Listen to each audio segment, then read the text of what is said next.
अस्सलाम वालेकुम dear students, welcome to another video. इस वीडियो में हम डिस्कस करेंगे present indefinite tense. Present indefinite tense को हम सिंपल प्रेजेंट टेंस भी कहते हैं। पहचान क्या है? उर्दू फिक्रात के आखिर में ता है, ती है, ते है आता है। पहचान का मतलब क्या है? पहचान मतलब हम कैसे पहचानेंगे कि ये प्रेजेंट इंडेफिनिट टेंस का फिक्र है। ऐसा सेंटेंस जिसके आखिर पर ता है, ती है, ते है आता है, तो वो प्रेजेंट इंडेफिनिट टेंस का फिक्र होता है। फॉर एग्जाम्पल, हम स्कूल जाते हैं, जाते हैं, ते हैं आ गया, मतलब ये प्रेजेंट इंडेफिनिट टेंस का फिक्र है। किसी भी सेंटेंस को इंग्लिश में ट्रांसलेट करने से पहले हमें ये पता होना चाहिए कि ये कौन से टेंस का फिक्र है। अब अगर सेंटेंस के आखिर पर ता है, ती है, ते है आ जाए तो वो प्रेजेंट इंडेफिनिट टेंस या फिर सिंपल प्रेजेंट टेंस का फिक्र होता है। पॉजिटिव फिक्रात को बनाने के लिए सबसे पहले हम सब्जेक्ट लिखते हैं, देन वर्ब की फर्स्ट फॉर्म, उसके साथ एस और ईएस का इजाफा, देन ऑब्जेक्ट। अब पॉजिटिव फिक्रात कौन से होते हैं? ऐसे सेंटेंस जिसमें ना तो किसी किस्म का सवाल पूछा गया हो और ना ही किसी चीज से मना किया गया हो, तो हम उनसे पॉजिटिव फिक्रात कहते हैं। तो प्रेजेंट इंडेफिनिट टेंस में पॉजिटिव फिक्रात को इंग्लिश में ट्रांसलेट करने के लिए हम सबसे पहले सब्जेक्ट लिखते हैं। सब्जेक्ट यानी कि काम करने वाला, फाइल, देन वर्ब की फर्स्ट फॉर्म, उसके साथ एस या ईएस का इजाफा, साथ ऑब्जेक्ट। एस या ईएस का इजाफा सबके साथ नहीं होना। एस या ईएस का इजाफा ही, शी, इट और सिंगुलर यानी कि वाहिद, अकेला। ईएस का इजाफा ऐसे अगर verb ending O, X, S, C H, S H, double S और जेड पर हो रही है तो हम उसके साथ ईएस का इजाफा करेंगे। बाकी जितने भी ही, शी, इट और सिंगुलर वाले हैं उनके साथ हम एस का इजाफा करेंगे। एग्जाम्पल समझते हैं इसे। हम स्कूल जाते हैं, हम की इंग्लिश क्या है? वी। अब वी इसमें नहीं है, हमने नहीं कहा कि वी के साथ हम एस या ईएस का इजाफा करेंगे। सो हम वी गो टू स्कूल कैसे ट्रांसलेट करेंगे? हम स्कूल जाते हैं, वी गो टू स्कूल। गो के साथ हमने कहा कि वर्ब के साथ, वर्ब इसमें क्या है? वर्ब इसमें गो है। गो के साथ हमने एस या ईएस का इजाफा नहीं करना क्योंकि जो इसका सब्जेक्ट है वो वी है, हम, यानी कि वी के साथ हम एस या ईएस का इजाफा नहीं करेंगे। उसके बाद सेकंड एग्जांपल है इसकी, आमना लाहौर जाती है, आमना गोज टू स्कूल। अब यहां भी जाते हैं, यहां भी जाती है, तो यहां मैंने गोज लिखा है, वर्ब के साथ ईएस का इजाफा किया है। वो क्यों? क्योंकि वर्ब की एंडिंग ओ पर हो रही है। तो मैंने पहले बताया कि O, X, S, C H, S H, double S या जेड अगर आ जाए वर्ब के एंड पर तो हम उसके साथ ईएस का इजाफा करते हैं। यहां भी ओ आ रहा था लेकिन फाइल इसका वी था, इसकी वजह से हमने इसके साथ एस या ईएस का इजाफा नहीं किया। यहां पर फाइल आमना है, आमना सिंगुलर है और इसके साथ हम एस या एस का इजाफा कर सकते हैं। सबसे पहले हमें देखना है कि फाइल क्या है। अगर फाइल सिंगुलर है, ही, शी, इट है, तो हमने एस या एस का इजाफा करना है। सेकंड स्टेप हमारा होता है कि हमने एस लगाना है या फिर ईएस लगाना है। ईएस हम तब लगाएंगे अगर O, X, S, C H, double S, S H और जेड आ जाए वर्ब की एंडिंग पर, मतलब आखिरी जो वर्ब का लफ्ज है वो ये इनमें से कोई हो तो हम उसके साथ ईएस लगाएंगे, अदरवाइज बाकी के साथ एस लगाएंगे।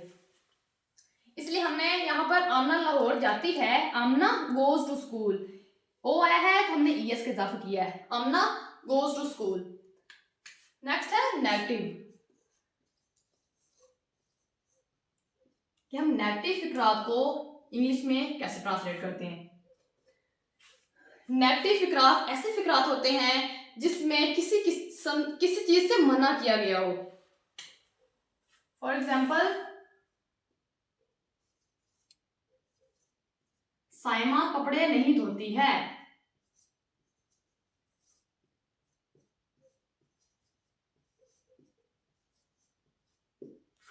साइमा कपड़े नहीं धोती है। अब इस फिक्रे में नहीं का इस्तेमाल हुआ है, मतलब किसी चीज से मना किया गया है। तो नेगेटिव फिक्रात को इंग्लिश में ट्रांसलेट हम कैसे करते हैं? सबसे पहले सब्जेक्ट लगाते हैं,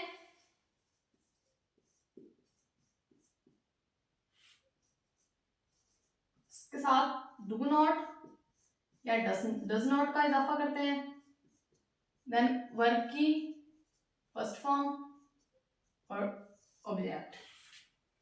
हमने नेगेटिव फिक्रात में एस या ईएस का इजाफा नहीं करना। प्रेजेंट इंडेफिनिट के सिर्फ पॉजिटिव फिक्रात में एस और ईएस का इजाफा होता है, ना नेगेटिव में होता है और ना ही इंटरोगेटिव में होता है। नेगेटिव बनाने के लिए सबसे पहले हम सब्जेक्ट लगाएंगे, then do not, does not, then word की फर्स्ट फॉर्म और लास्ट पर ऑब्जेक्ट। अब हमने देखना है डज नॉट और डू नॉट किसके साथ लगाना है।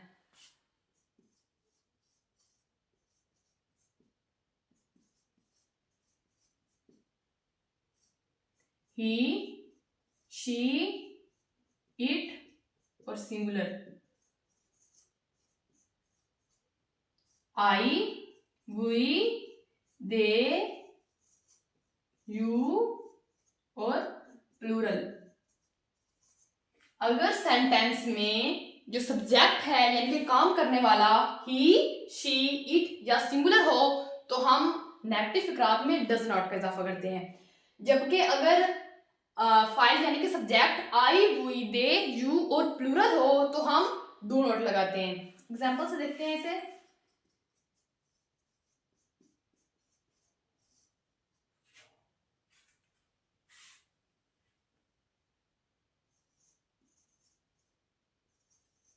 आलिया खाना नहीं खाती है।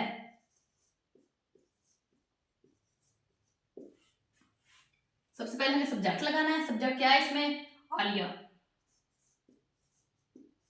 उसके बाद हमने डू नॉट और डज नॉट का इजाफा करना है। अब डज नॉट हमने ही, शी, इट और सिंगुलर के साथ लगाना है। आलिया क्या है? वाहिद यानी कि सिंगुलर है, तो हम इसके साथ क्या लगाएंगे? Does not. Alia does not. उसके बाद वर्ब यानी कि काम क्या हो रहा है, वर्ब की फर्स्ट फॉर्म लगानी है इसमें। Alia does not eat, last पर ऑब्जेक्ट। ऑब्जेक्ट क्या है इसमें? फूड। आलिया खाना नहीं खाती है, Alia does not eat food. एक और हमने फिक्र लिखा था, साइमा कपड़े नहीं धोती है। इसको कैसे हम इंग्लिश में ट्रांसलेट करेंगे? सबसे पहले सब्जेक्ट क्या है? साइमा। अब साइमा क्या है? सिंगुलर, और हमने कहा था सिंगुलर के साथ हमने डज नॉट लगाना है। Saima does not wash clothes. Saima कपड़े नहीं धोती है। उसके साथ अगर हम क्रिकेट नहीं खेलते हैं, हम क्रिकेट नहीं खेलते हैं। अब इसमें सब्जेक्ट क्या है? हम की इंग्लिश क्या होती है? वी। और हमने कहा है कि वी के साथ हमने क्या लगाना है? Do not. I, we, they, you और प्लूरल के साथ हमने डू नॉट लगाना है, तो हम इसके साथ क्या लगाएंगे? We do not, then verb play, last पर ऑब्जेक्ट क्रिकेट। हम क्रिकेट नहीं खेलते हैं, we do not play cricket.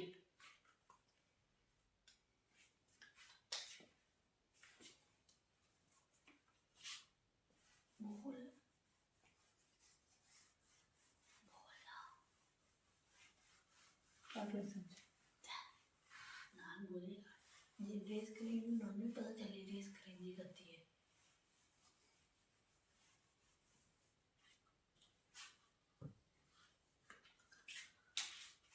अब है इंटेरोगेटिव फिक्रा।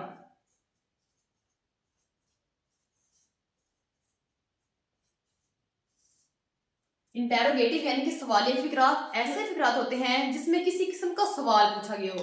फॉर एग्जाम्पल,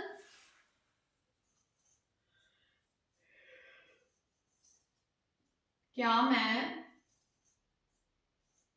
खाना पकाती हूँ?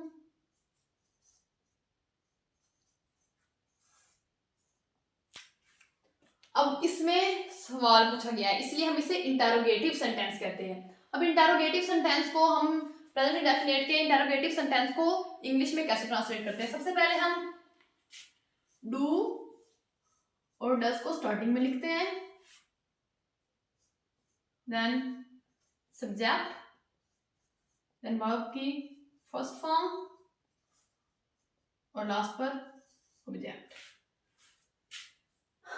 अब इसी सीक्वेंस को मद्देनजर रखते हुए, क्या मैं खाना पकाती हूं, क्या मैं खाना पकाती हूं, सब्जेक्ट में क्या बन रहा है, मैं, और हमने देखा है कि आई, वी, दे, यू और प्लूरल के साथ हम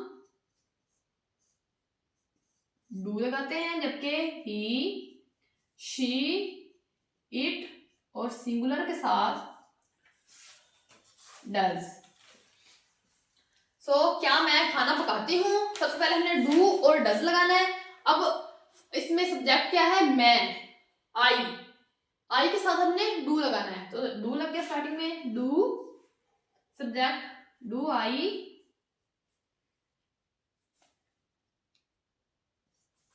कुक फूड, क्या मैं खाना पकाती हूँ, वर्ब कुक और ऑब्जेक्ट फूड। उसके बाद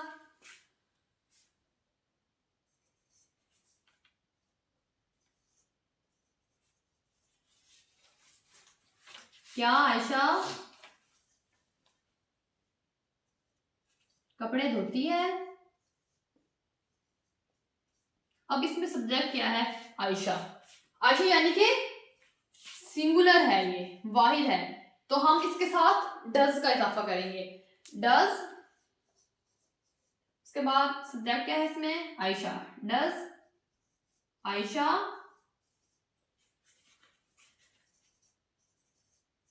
वॉश क्लोथ्स, क्या आयशा कपड़े धोती है, डज आयशा वॉश क्लोथ्स।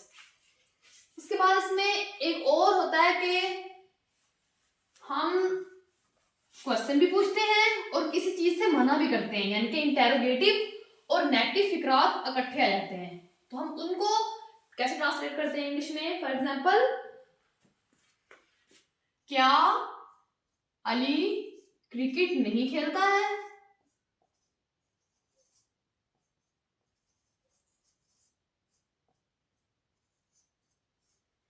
क्या अली क्रिकेट नहीं खेलता है, इसमें क्वेश्चन भी पूछा गया है और नहीं का इस्तेमाल भी हुआ है, मतलब ये नेगेटिव भी है और इंटेरोगेटिव भी है। अब प्रेजेंट इंडेफिनिट टेंस में हम ऐसे फिक्रात की ट्रांसलेशन कैसे करते हैं इंग्लिश में। सबसे पहले हम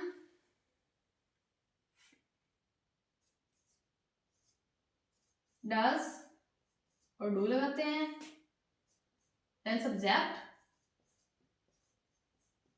देन नॉट, फिर वर्ब की फर्स्ट फॉर्म और लास्ट पर ऑब्जेक्ट।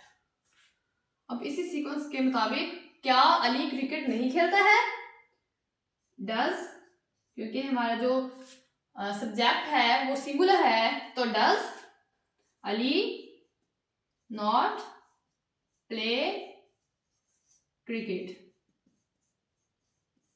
अब इस एक फिक्रे में क्वेश्चन भी पूछा गया है और किसी चीज से मना भी किया गया है, नहीं का इस्तेमाल भी हुआ है, तो हमने सबसे पहले डज और डू लगाना है, देन सब्जेक्ट, उसके बाद नॉट, वर्ब की फर्स्ट फॉर्म और लास्ट पर ऑब्जेक्ट। एक और सिचुएशन होती है जिसमें इंटरोगेटिव में ही कि हम कुछ वर्ड्स यूज होते हैं, जैसे कब, कहाँ, क्यों, कैसे, कौन। कौन से वर्ड होते हैं, कब, कहाँ, क्यों, कैसे, कौन। when, where, why, how, who। अगर ये फिक्रात के अंदर आ जाए वर्ड्स, ये वाले वर्ड्स फिक्रात के अंदर आ जाए तो हम उनकी ट्रांसलेशन कैसे करते हैं। फॉर एग्जाम्पल,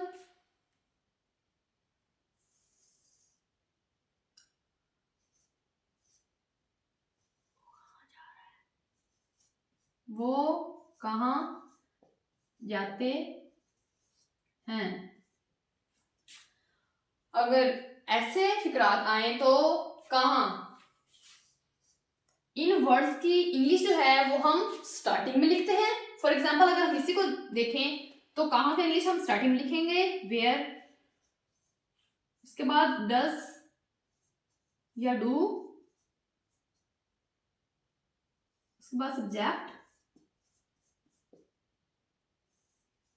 सब्जेक्ट के बाद वर्ब की फर्स्ट फॉर्म और लास्ट पर ऑब्जेक्ट। जैसे वो कहाँ जाते हैं, सबसे पहले हमने वेयर लिखा, यहां पर सिर्फ वेयर नहीं, ये सारे जो वर्ड्स हैं वो यानी कि वाई, हु, व्हेन, ये सारे वर्ड्स, इनमें से कोई भी आ जाए तो हम उनकी जो इंग्लिश है वो स्टार्टिंग में लिखते हैं।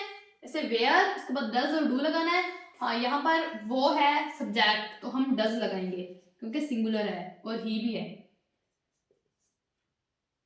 सॉरी हम डू लगाएंगे, वो कहाँ जाते हैं, ज्यादा हैं, दे आर, इसकी इंग्लिश दे है वो। वेयर डू, डू किस लिए लगाया हमने, क्योंकि वो ज्यादा है, दे है और दे के साथ हम डू लगाते हैं। वेयर डू दे गो, वो कहाँ जाते हैं, वेयर डू दे गो। अगर ये वर्ड्स फिक्रे में आ जाएं तो इनकी इंग्लिश हम स्टार्टिंग में करते हैं, यानी where, why, who, when, how, उसके बाद डस और डू लगाते हैं, देन सब्जेक्ट, फिर वर्ब की फर्स्ट फॉर्म और लास्ट पर ऑब्जेक्ट। आज के लेक्चर के लिए इतना ही। नेक्स्ट मजीद वीडियो देखने के लिए मेरे चैनल को सब्सक्राइब करें। Thank you.